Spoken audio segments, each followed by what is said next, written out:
يا أيها الناس قد جاءتكم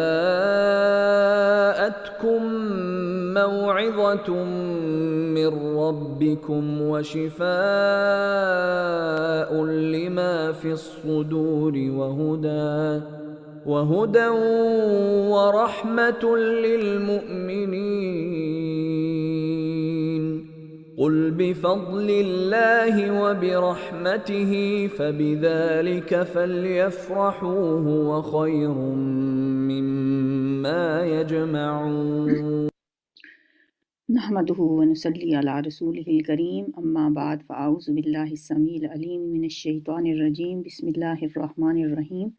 رب اشرح لي صدري ويسر لي امري واحلل عقدة من لساني يفقهوا قولي رب يسر ولا تعسر وتمم بالخير۔ سورۃ طٰہٰ آیت نمبر 105 سے 123 تک۔ بسم اللہ الرحمن الرحیم۔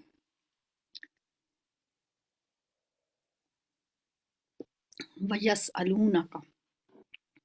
اور وہ آپ سے سوال کرتے ہیں، آپ سے پوچھتے ہیں، عن الجبال، پہاڑوں کے بارے میں۔ فقل، تو آپ کہہ دیجئے،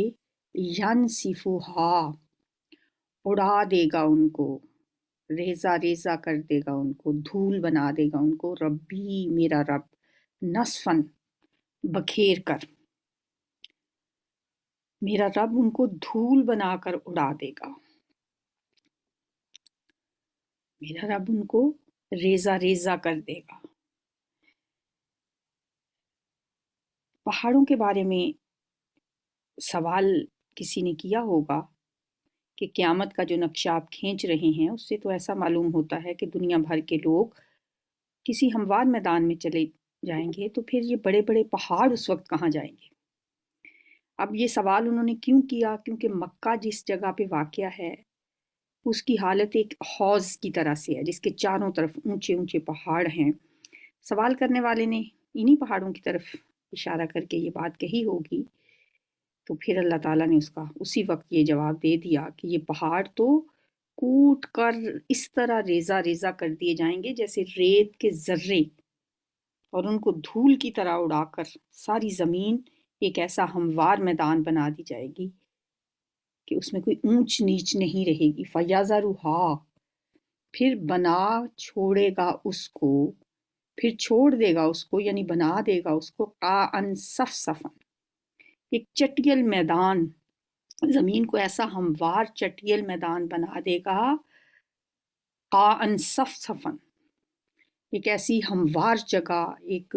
صاف چٹیل میدان بنا دے گا، لا تری فیہا، کہ نہیں تم دیکھو گے اس میں، عوجن، کوئی کجی، کوئی ٹیڑھا پن، ولا امتن، اور نہ کوئی تیلا، اس میں نہ کوئی تمہیں بل نظر آئے گا، نہ کوئی سلوٹ نظر آئے گی۔ زمین ایسے ہموار ہو جائے گی، اس میں کوئی ٹیڑھ نہیں رہے گی، کوئی ٹیلے، کوئی پہاڑ، کوئی اونچ نیچ آپ کو دکھائی نہیں دے گی۔ اس دن زمین اس طرح کی ہو جائے گی۔ عالم آخرت جو ہے اس میں زمین کی جو نئی شکل بنے گی اسے قرآن مختلف جگہوں پہ مختلف طریقے سے بیان کرتا ہے۔ سورہ انشقاق میں آتا ہے، اذا الارض مدت، جب زمین پھیلا دی جائے گی، اور اس طرح سورہ انفطار میں آتا ہے، وَإِذَا الْبِحَارُ فُجِّرَتْ، جب سمندر پھاڑ دیے جائیں گے۔ اس کا مطلب غالباً یہ ہے کہ سمندروں کی تہیں پھٹ جائیں گی اور سارا پانی زمین کے اندر اتر جائے گا۔ اسی طرح سورہ تکویر میں فرمایا، اِذَا الْبِحَارُ سُجِّرَتْ، جب سمندر پاٹ دیے جائیں گے، بھر دیے جائیں گے۔ اور یہاں یہ بتایا جا رہا ہے کہ پہاڑوں کو ریزہ ریزہ کر کے ساری زمین ایک ہموار میدان کی طرح کر دی جائے گی۔ اب اس سے جو شکل ذہن میں آتی ہے وہ یہ ہے کہ آخرت میں یہ پورا کرۂ ارض سمندروں کو پاٹ کر، پہاڑوں کو توڑ کر، نشیب و فراز کو ہموار کر کے اور جنگلوں کو صاف کر کے بالکل ایک صاف شفاف میدان کی طرح بنا دیا جائے گا، جس کے سورہ ابراہیم کی آیت 48 میں آتا ہے، یوم تبدل الارض غیر الارض،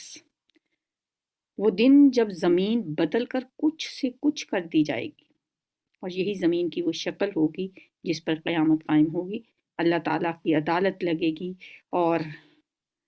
جیسا کہ سورہ زمر میں آتا ہے، وقالوا الحمد للہ الذی صدقنا وعدہ وأورثنا الارض نتبوأ من الجنۃ حیث نشاء فنعم اجر العاملین۔ اس دن پھر وہ متقی لوگ کہیں گے، شکر ہے اس اللہ کا جس نے ہم سے اپنے وعدے پورے کیے اور ہمیں زمین کا وارث بنا دیا، ہم اس جنت میں جہاں چاہیں اپنی جگہ بنا سکتے ہیں۔ فنعم اجر العاملین، کتنا اچھا اجر ہے عمل کرنے والوں کے لیے۔ اس سے یہی پتہ چلتا ہے کہ آخر کار یہ پوری زمین جو ہے وہ جنت بنا دی جائے گی اور اللہ کے نیک بندے اس کے وارث ہوں گے۔ پہاڑ، سمندر، دریا، صحرا جو آج زمین کو ہمیں پہ نظر آ رہے ہیں، اور جس شکل میں زمین ہمیں اب نظر آ رہی ہے، اس وقت پھر وہ ایسی نہیں ہوگی۔ لا تری فیہا عوجا ولا امتا یومئذ یتبعون الداعی۔ اس دن وہ اتباع کریں گے، وہ پیچھے پیچھے چلیں گے ایک پکارنے والے کے، دائی کی، ایک دائی کے پیچھے پیچھے چلیں گے، ایک دائی کی آواز پہ لبیک کہتے ہوئے وہ جائیں گے، ایک منادی کی پکار پر سیدھے چلے آئیں گے۔ لا عوج لہ، نہیں کوئی کجی ہوگی اس کے لیے، یعنی سیدھے چلیں گے، ٹیڑھ کوئی نہیں ہوگی اور نہ کوئی اکڑ دکھا سکے گا۔ وخشعت الاصوات، اور پست ہو جائیں گی، خشوع ہوتا ہے عاجزی کرنا، عاجزی اختیار کرنا، خشع نیچی ہو جائیں گی، اسوات صوت ان کی جمع اسوات آوازیں، للرحمن رحمان کے لیے، فلا تسمعوا پس نہیں تم سنو گے، الا مگر ہمسا ایک آہٹ، ایک چھوٹی سی آہٹ کے علاوہ کوئی آواز سنائی نہ دے گی۔ ہمس کا مطلب ہے قدموں کی آہٹ، قدموں کی آہٹ کو ہمس کہتے ہیں۔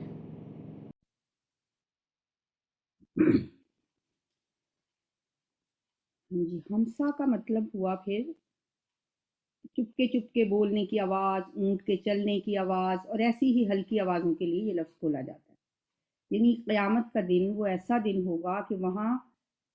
ایک ہیبت کا سما ہوگا، اور اس طرح کی قدموں کی آہٹ کے سوا فلا تسمعوا تم کچھ نہیں سن سکو گے۔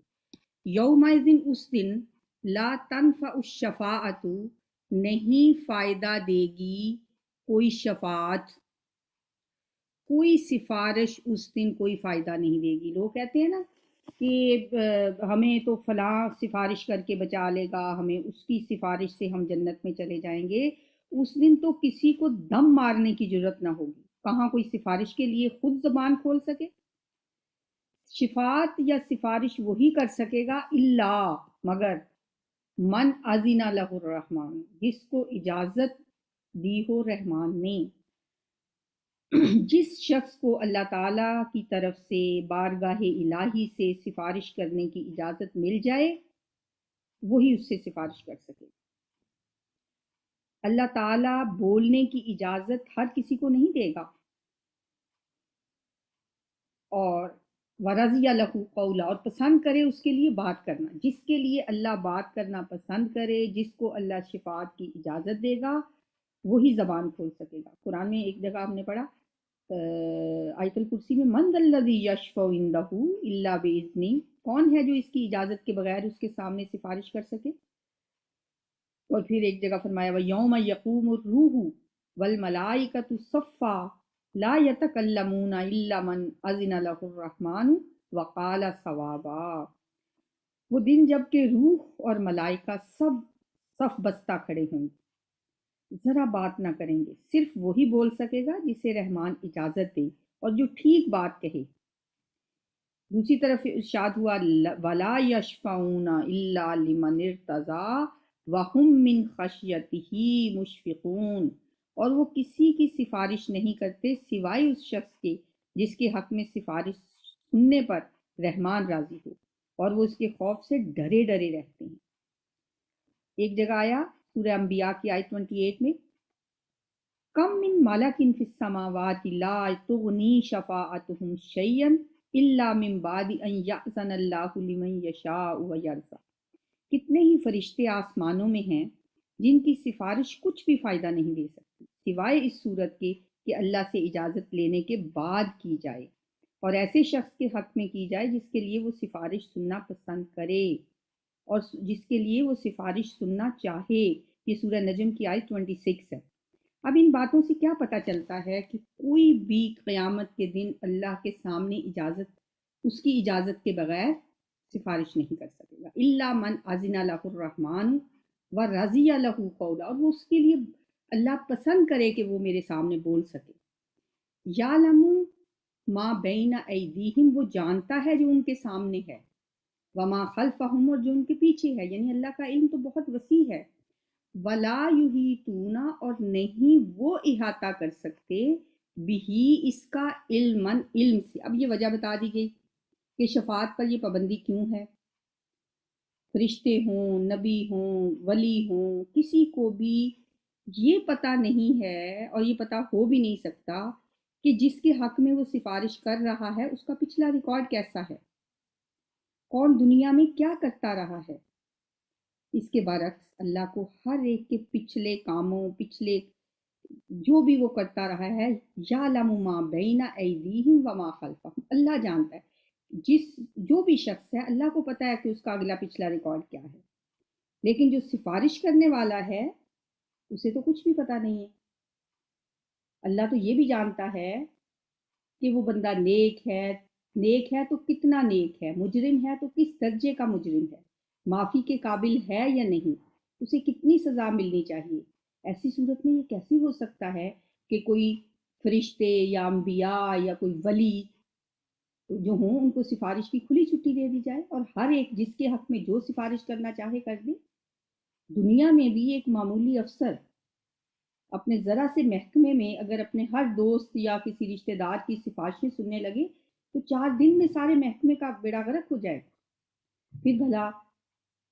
زمین و آسمان کا مالک یہ کیسے اسے ہم توقع کر سکتے ہیں کہ اس کے ہاں اتنی سفارشوں کا بازار گرم ہوگا کہ ہر کوئی جا جا کر جس کو چاہے بخشوا لائے اور کہے کہ یہ تو میرا خاص بندہ ہے یا اللہ اس کو بخش دے، جبکہ وہ کچھ نہیں جانتا اس کے بارے میں۔ اور ہاں، پھر سفارش کے لیے بھی یہ شرط ہوگی کہ وہ مناسب اور حق پر مبنی ہو،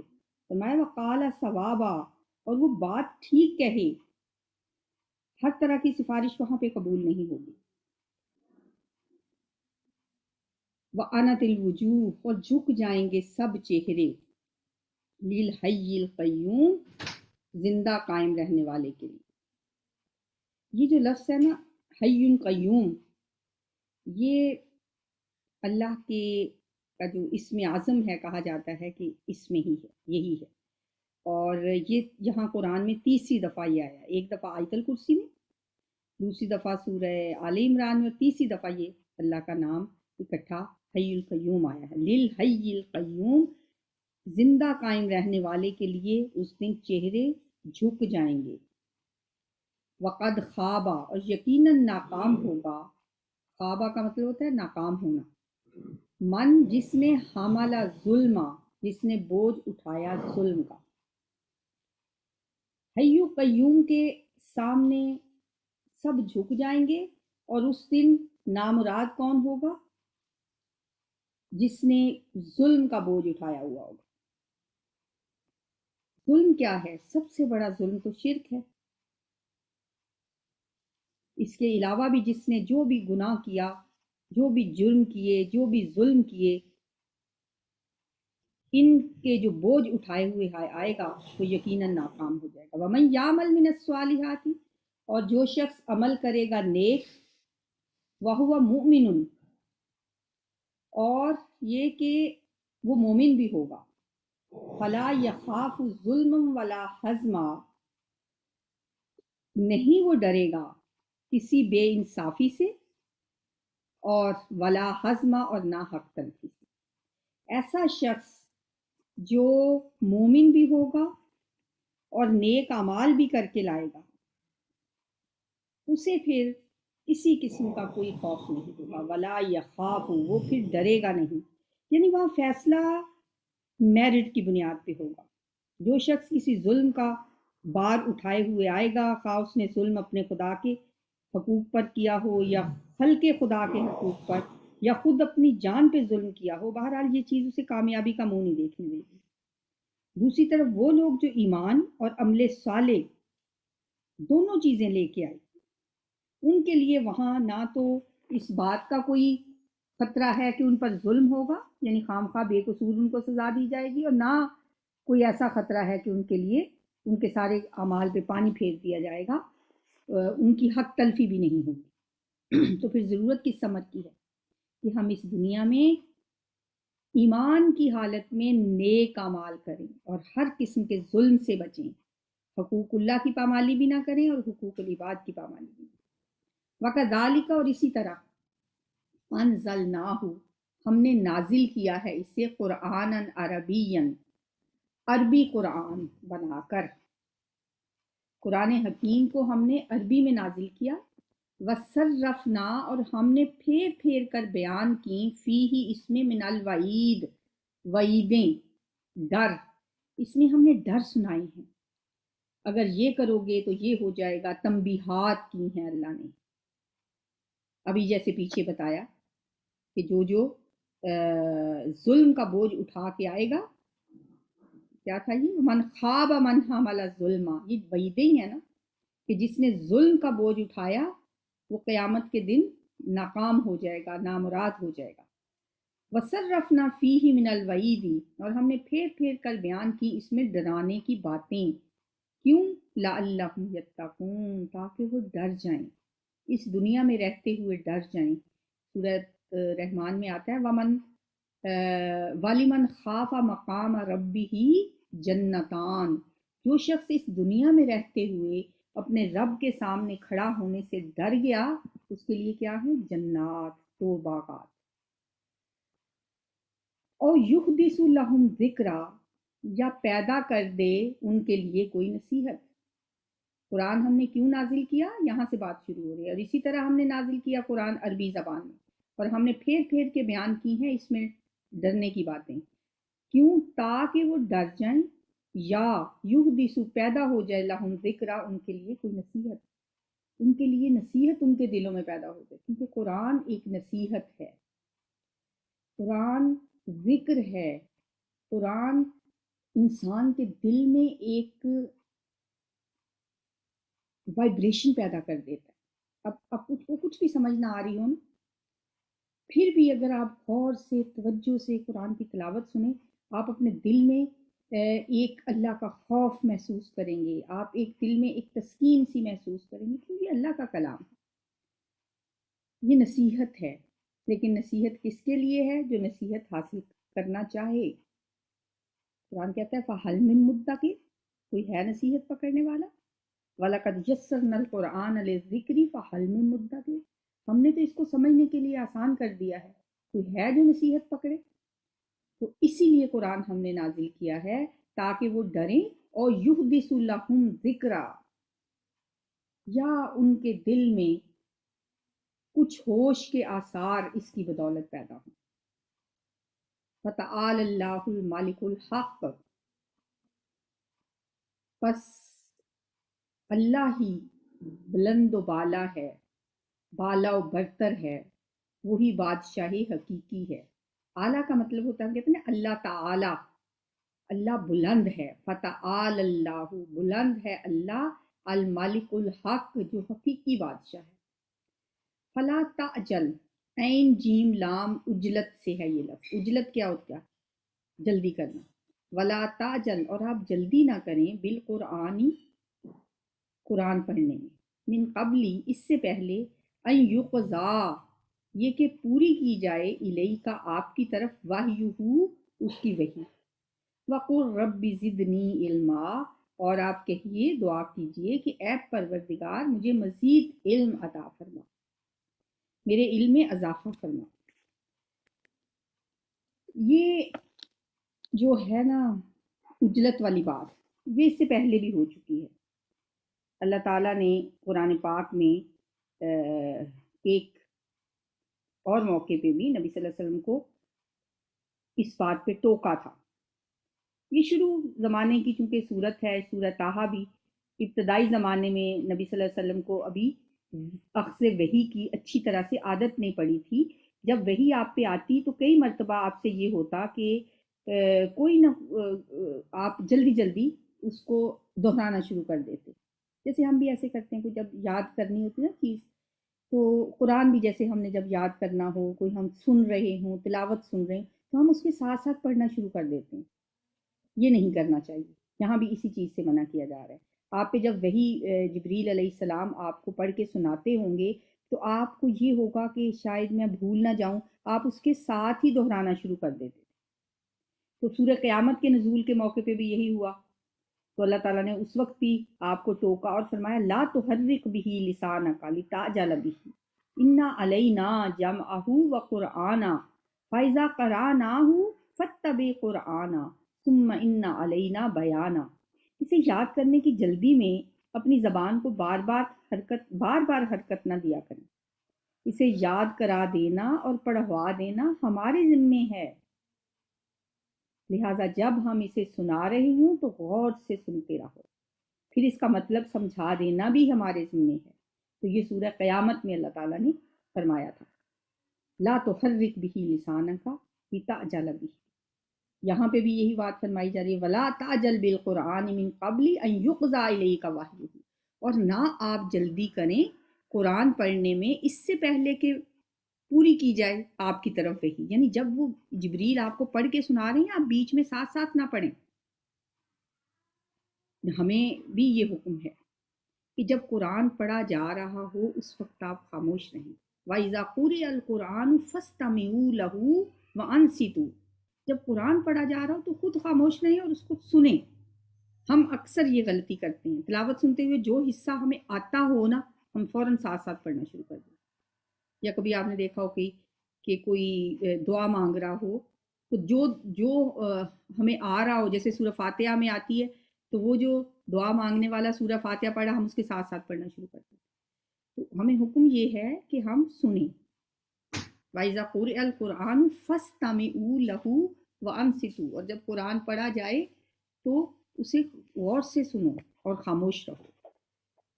وَقُلْ رَبِّ زِدْنِی عِلْمًا، اور آپ کہیے کہ اے رب میرے علم میں اضافہ فرما۔ ہاں، آپ علم میں اضافے کی دعا اللہ تعالیٰ سے کرتے رہیں، اور کیونکہ یہ بالکل نہ سوچیں کہ شاید مجھے یہ بھول نہ جائے، کیونکہ سورہ کون سی وہ صورت ہے جس میں اللہ تعالیٰ نے فرمایا سَنُقْرِئُکَ فَلَا تَنْسَىٰ، سورہ اعلیٰ، اس میں آپ کو یہ اطمینان دلا دیا گیا کہ ہم اسے پڑھوا دیں گے اس طرح آپ کو کہ آپ کبھی نہ بھولیں گے۔ سَنُقْرِئُکَ، ہم آپ کو عنقریب ایسا یاد کرائیں گے، فَلَا تَنْسَىٰ، آپ کبھی نہ بھولیں گے۔ بس آپ دعا کرتے رہیں وَقُلْ رَبِّ زِدْنِی عِلْمًا، اور آپ کہیے اے میرے رب میرے علم میں اضافہ فرما۔ ہمیں بھی یہ دعا ہمیشہ کرنی چاہیے کہ اے ہمارے رب ہمارے علم میں اضافہ فرما۔ وَلَقَدْ عَهِدْنَا، اور البتہ تحقیق ہم نے عہد لیا تھا اِلیٰ آدم، آدم سے، من قبل، اس سے پہلے، فناسیہ، پھر وہ بھول گیا۔ وَلَمْ نَجِدْ لَهُ عَزْمًا، اور نہیں پائی ہم نے اس میں ارادے کی پختگی۔ حضرت آدم علیہ السلام کا قصہ یہاں چھٹی مرتبہ قرآن پاک میں آ رہا ہے۔ اس سے پہلے یہ سورہ بقرہ میں آیا، پھر سورہ اعراف میں آیا، پھر سورہ ہجر میں، پھر سورہ بنی اسرائیل میں، اور سورہ کہف میں۔ اب یہ چھٹا موقع ہے جب اسے دہرایا جا رہا ہے۔ ہر جگہ پہ اس کی مناسبت الگ ہے، اور ہر جگہ اسی مناسبت کے لحاظ سے یہ قصہ سنایا گیا ہے، اور اس کی تفصیلات بھی مختلف بیان کی گئی ہیں۔ جو ایک جگہ موضوع بحث سے مناسبت رکھتی تھی باتیں وہ اس جگہ بیان کر دی گئیں، دوسری جگہ جہاں ضرورت تھی وہاں وہ بیان کر دی گئی۔ اچھا، اب یہ کہ یہاں پہ یہ بتایا گیا کہ ہم نے عہد لیا تھا آدم سے اس سے پہلے، فناسیہ، وہ بھول گیا، وَلَمْ نَجِدْ لَهُ عَزْمًا، اور ہم نے اس میں عزم نہیں پایا، ہم نے اس میں ارادے کی پختگی نہیں پائی، یعنی اس نے بعد میں اس حکم کے ساتھ جو بھی اللہ نے اس سے کہا تھا کہ جنت میں تم رہو لیکن اس درخت کے قریب نہ جانا، یہ جو معاملہ ان سے ہوا کہ شیطان کے بہکاوے میں وہ آ گئے، یہ کسی تکبر کی وجہ سے نہیں ہوا، بلکہ غفلت اور بھول میں پڑ جانے کی وجہ سے ہوا، عزم اور ارادے کی کمزوری میں مبتلا ہونے کی وجہ سے ہوا۔ حضرت آدم نے حکم کی خلاف ورزی جو کی، وہ اس نیت کے ساتھ نہیں کی تھی کہ میں اللہ کی کوئی پرواہ نہیں کرتا، اس کا حکم نہیں مانتا، جو میرا دل کرے گا میں وہ کروں گا، تو اس طرح کا ان کا ارادہ نہیں تھا۔ اس کی بجائے ان کی نافرمانی کی وجہ یہ تھی کہ وہ یاد رکھنے کی انہوں نے کوشش نہیں کی اور بھول گئے کہ ہم نے اسے کیا سمجھایا تھا، اور اس کے ارادے میں اتنی مضبوطی نہ تھی کہ جب شیطان اسے بہکانے آیا اس وقت وہ ہماری اس نصیحت کو یاد رکھتے اور اس کے دیے ہوئے لالچ کا سختی کے ساتھ مقابلہ کرتے۔ بعض لوگوں نے اس بات سے کہ اس میں عزم نہ پایا کا مطلب یہ لیا ہے کہ ہم نے اس میں نافرمانی کا عزم نہ پایا، یعنی اس نے جو کچھ کیا بھولے سے کیا، نافرمانی کے عزم کے بنا پہ نہیں کیا، بھول گیا۔ دیکھیں، ایک تو تھا شیطان نے اگر اللہ کی نافرمانی کی تو اس نے بڑے دھڑلے سے کی، اس نے کہا میں نہیں مانتا آپ کی بات، انا خیر منہ، میں اس سے بہتر ہوں آدم سے، اور اس نے سجدہ کرنے سے صاف انکار کر دیا۔ انا خیر منہ خلقتنی من نار وخلقتہ من طین، تو نے مجھے آگ سے پیدا کیا اور اس کو مٹی سے پیدا کیا، میں اسے کیوں سجدہ کروں؟ ایک جگہ پہ آتا ہے اس نے کہا اسجد لمن خلقت طینا، اب کیا میں اسے سجدہ کروں جس کو تو نے مٹی سے بنایا؟ تو یہ دیکھیں کہ اس کا ایک تکبر ہے اس کے اندر، جبکہ حضرت آدم علیہ السلام سے جو غلطی ہوئی ہے فناسیہ، وہ بھول کی بنا پہ ہوئی ہے، اس لیے کہ ان کے اندر اللہ فرماتے ہیں وَلَمْ نَجِدْ لَهُ عَزْمًا، ارادے کی پختگی کی کمی کی وجہ سے ہوئی۔ وَإِذْ قُلْنَا لِلْمَلَائِكَةِ اسْجُدُوا، اور جب کہا ہم نے فرشتوں سے سجدہ کرو، لِآدَمَ، آدم علیہ السلام کو، فَسَجَدُوا، پس انہوں نے سجدہ کیا، إِلَّا إِبْلِيسَ، مگر ایک ابلیس تھا کہ ابا، اس نے انکار کیا۔ فَقُلْنَا یا آدم، اس پر ہم نے آدم سے کہا کہ اے آدم، ان ھذا عدو لک، بے شک یہ دشمن ہے تیرا، ولی زوجی کا، اور تیری بیوی کا، فلا یخرجنکما، پس نہ نکلوا دے کما، تم دونوں کو، من الجنتی، جنت سے، فتشقا، پھر تم تکلیف میں پڑ جاؤ، کہ دیکھو یہ تمہارا اور تمہاری بیوی کا دشمن ہے، ایسا نہ ہو کہ یہ تمہیں جنت سے نکلوا دے اور تم مصیبت میں پڑ جاؤ۔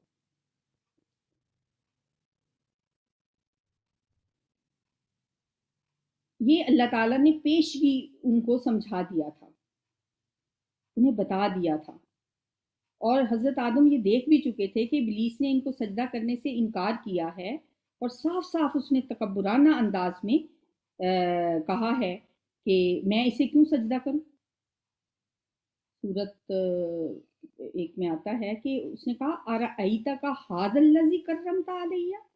ذرا دیکھو تو صحیح، یہی ہے وہ جس کو تو نے مجھ پہ فضیلت دی ہے، یعنی اس کا یہ انداز بہت ہی متکبرانہ تھا۔ تو اس نے کہا کہ میں اب اس کو بہکا کے چھوڑوں گا، اتنا حسد تھا اس کے دل میں، اس نے اللہ سے مہلت مانگ لی کہ مجھے اپنی فضیلت اور اس کی نیک اہلی ثابت کرنے کا موقع دے دیجئے، میں اسے بہکا کر آپ کو دکھاؤں گا کہ یہ کیسا ہے، یہ آپ کا خلیفہ بننے کا اہل نہیں ہے، میں اگر اب جہنمی بناؤں تو میں اس کو بھی ساتھ لے کے جاؤں گا۔ تو اللہ تعالیٰ نے حضرت آدم علیہ السلام سے فرمایا کہ یہ تمہارا دشمن ہے، یہ دیکھو ان ھذا عدو لک ولی زوجک، اور یہ تیری بیوی کا بھی دشمن ہے، ایسا نہ ہو کہ یہ تم دونوں کو جنت سے نکلوا دے اور پھر تم دونوں مصیبت میں پھنس جاؤ۔ ان، بے شک، لاکا، آپ کے لیے، اللہ تجوع، یعنی اس جنت میں تمہارے لیے اب کیا کیا ہے، یہ اللہ تعالیٰ فرما رہے ہیں کہ تم نے اس شیطان سے بچ کے رہنا ہے، تم ایسا نہ ہو کہ یہ تمہیں کہیں بہکا دے اور تمہیں یہاں سے نکلوا دے، اس لیے تم اس جنت کی یہ جو نعمتیں ہیں ان کو یہاں پہ اویل کرو۔ یہاں تمہیں یہ آسائشیں حاصل ہیں، کون کون سی؟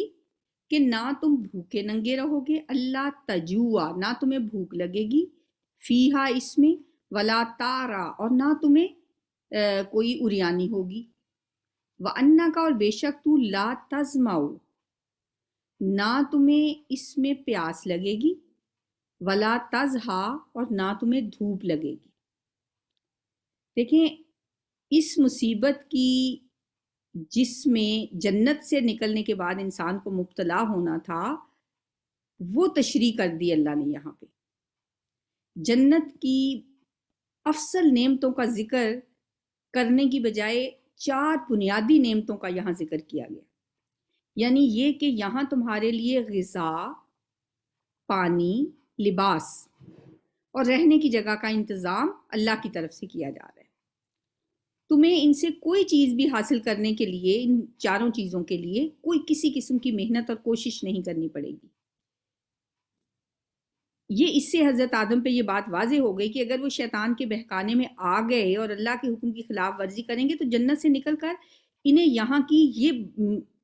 4 بنیادی جو آسائشیں ہیں یہ حاصل نہیں ہوں گی، اس کے لیے پھر انہیں محنت کرنی پڑے گی۔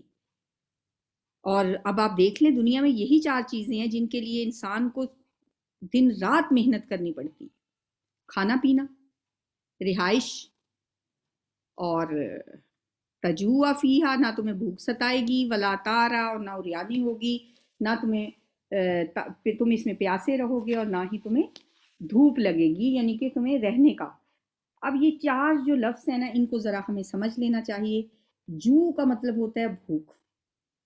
ایک پیچھے ہم پڑھ کے آئے وَلَنَبْلُوَنَّكُمْ بِشَيْءٍ مِّنَ الْخَوْفِ وَالْجُوعِ، ہم تمہیں خوف اور بھوک کے ساتھ آزمائیں گے۔ جو کا مطلب ہو گیا بھوک۔ تارا عین را یا،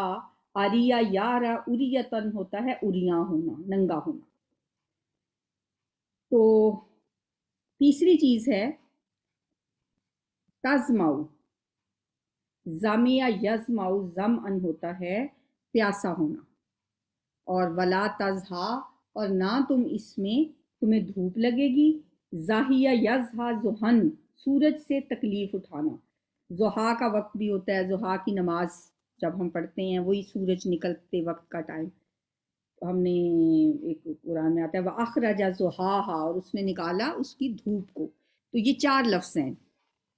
اللہ تجوع فیہا ولا تارا وَأَنَّكَ لا تزمع فیہا ولا تزہا۔ اس میں نہ تو بھوکا ہوگا، نہ تو ننگا ہوگا، بے شک نہ تو پیاسا ہوگا، اور نہ اس میں تمہیں دھوپ لگے۔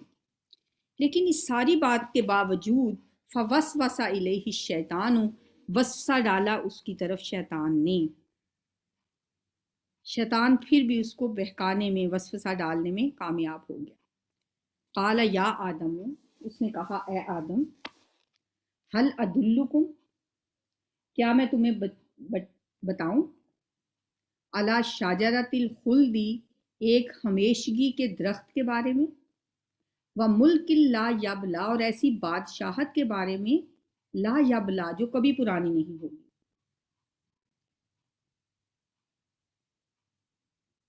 اب دیکھیں کہ کس طرح سے شیطان نے اس کو پٹی پڑھائی۔ کیا انسان کی ویسے یہ نیچر ہے کہ وہ بہکاوے میں آ جاتا ہے۔ اس نے کہا میں تمہیں ایک ایسے درخت کے بارے میں بتاؤں جو ہمیشگی کا درخت ہے،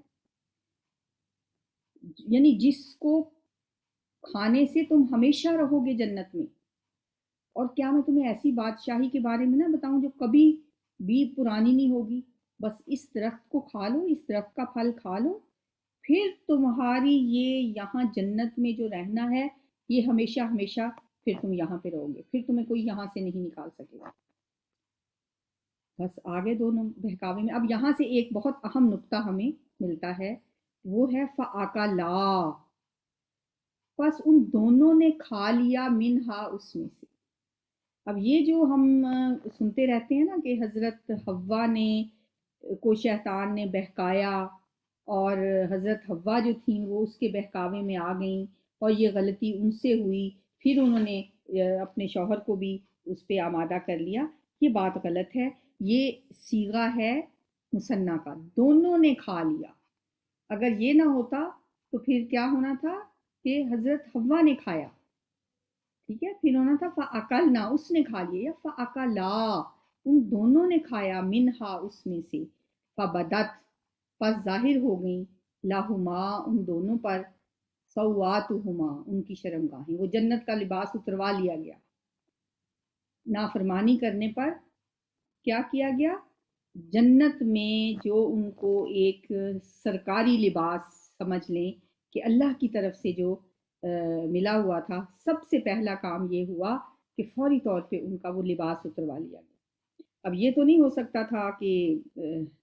فوری طور پہ، اب کھانا تو کھانے کے ٹائم پہ کھانا تھا، مسکن سے بھی نکالنا تھا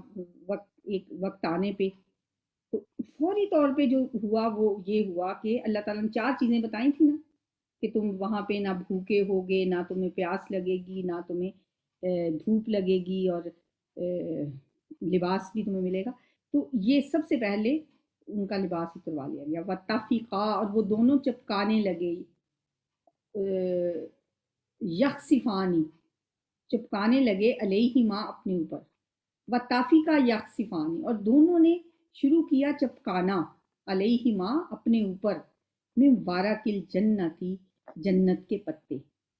جنت کے پتوں سے اپنا جسم ڈھانپنا انہوں نے شروع کیا، ڈھانکنا شروع کیا۔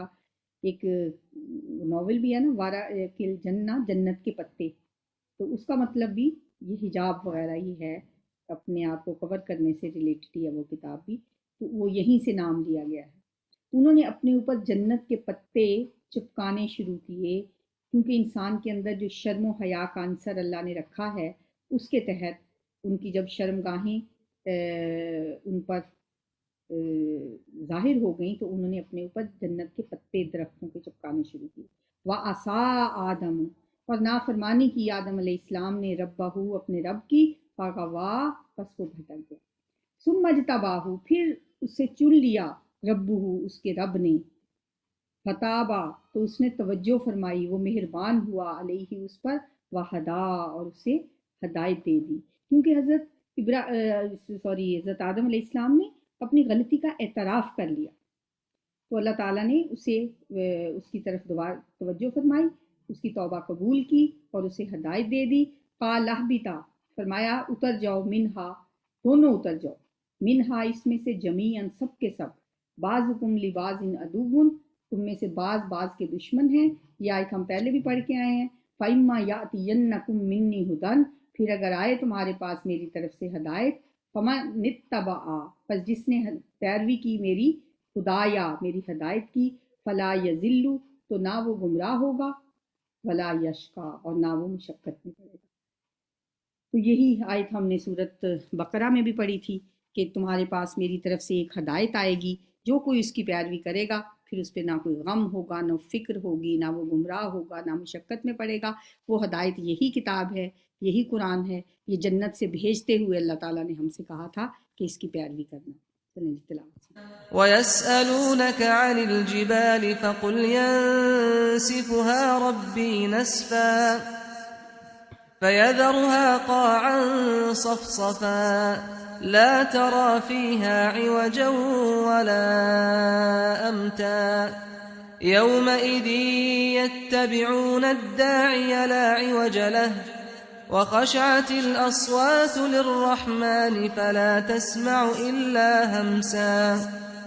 يَوْمَئِذٍ لَّا تَنفَعُ الشَّفَاعَةُ إِلَّا مَنْ أَذِنَ لَهُ الرَّحْمَنُ وَرَضِيَ لَهُ قَوْلًا يَعْلَمُ مَا بَيْنَ أَيْدِيهِمْ وَمَا خَلْفَهُمْ وَلَا يُحِيطُونَ بِهِ عِلْمًا وَعَنَتِ الْوُجُوهُ لِلْحَيِّ الْقَيُّومِ وَقَدْ خَابَ مَنْ حَمَلَ ظُلْمًا وَمَنْ يَعْمَلْ مِنَ الصَّالِحَاتِ وَهُوَ مُؤْمِنٌ فَلَا يَخَافُ ظُلْمًا وَلَا هَضْمًا وكذلك أنزلناه قرآنا عربيا وصرفنا فيه من الوعيد لعلهم يتقون أو يحدث لهم ذكرا فتعالى الله الملك الحق ولا تعجل بالقرآن من قبل أن يقضى إليك وحيه وقل رب زدني علما ولقد عهدنا إلى آدم من قبل فنسي ولم نجد له عزما وإذ قلنا للملائكة اسجدوا لآدم فسجدوا إلا إبليس أبى فقلنا يا آدم إن هذا عدو لك ولزوجك فلا يخرجنكما من الجنة فتشقى إن لك ألا تجوع فيها ولا تعرى وأنك لا تظمأ فيها ولا تضحى فوسوس إليه الشيطان قال يا آدم هل أدلك على شجرة الخلد وملك لا يبلى فأكلا منها فبدت لهما سوآتهما وطفقا يخصفان عليهما من ورق الجنة وعصى آدم ربه فغوى ثم اجتباه ربه فتاب عليه وهدى قال اهبطا منها جميعا بعضكم لبعض عدو فإما يأتينكم مني هدى فمن اتبع هداي فلا يضل ولا يشقى